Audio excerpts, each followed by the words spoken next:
Pozdrav svima iz Niša. Da vratimo ono staro, evo snimit ćemo jedan klip.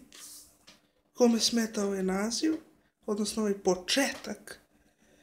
Ja se izvinjavam, znači to je moje ja i ja, kako kažem, tako ima da bude, znači neću slušati mnoge savete, već ću raditi nešto što je originalno, da kažem. Oko početka videa, znači ja hoću ovo da kažem pozdrav svima iz Niša, znači tako mi je lepo. Ja su Oluš, a po ti Niš.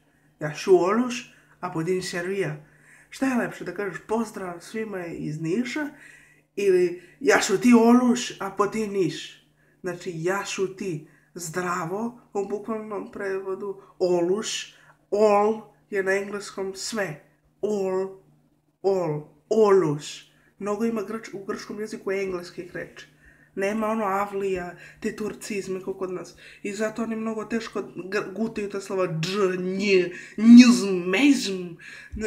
To ne mogu ni da izgovore. Njihov je mnogo mek jezik i meni se zato mnogo sviđa taj jezik, ali nećemo sad o grčku. Znači, nadam se da vam se sviđa i da je ono veliki karakter od čoveka, od onog šahiste, svaka mu čast što je došao u Srbiju, stvarno je vratrus.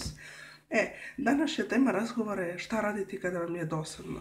Znači, nikada ne može da vam bude dosadno, izvinite u kardu moj prst, nikada ne može da vam bude dosadno kada radite ono što volite. Ja, na primjer, kad mi je dosadno, pišem pesme, pišem priče i za sve taj trud postoji neka nagrada i to je baš dobro, kad radiš ono što voliš.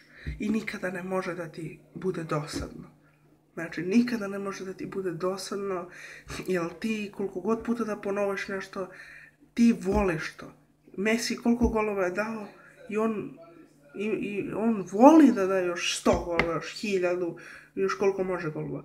A kada ti je teško, to je nešto drugo. I kada nisi pri zdravoj svesti, da ne kažem da si lud, da si budala, znači da radiš svašta, da uzimaš, da potežeš za cigarama, čuriš smoko cigara, da piješ, znači to je nešto drugo, to su problemi psihički, a problemi u kući su nešto drugo, znači problemi i rad nema veze, znači imaju veze, ali vredan čovjek se izbori za sve ono što hoće i da kažem pratit će ga sreća i pravda će pobediti, znači radite ono što volite, razmišljajte, imajte želje i budite vredni i bit će dobro na kraju.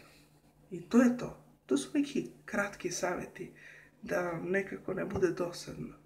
Znači nešto misleno sam vam rekao. Ovaj klip je misleno karaktera i nadam se da ste me razumeli. Hvala puno na gledanosti. Vidimo se u sljedećem klipu.